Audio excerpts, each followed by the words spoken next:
మంచిర్యాలలో చెడ్డీ gang హల్చల్ చేసింది. గోదావరి వాడలోని ఓ ఇంట్లో నిన్న రాత్రి చెడ్డీ గ్యాంగ్ దొంగతనానికి యత్నించింది.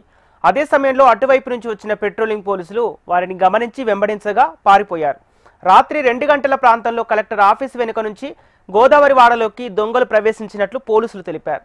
ఏసీపీ ఆధ్వర్యంలో 3 బృందాలుగా పోలీసులు గస్తీ కాస్తున్నారు. రెప్పపాటులో పోలీసుల నుంచి తప్పించుకున్నారు.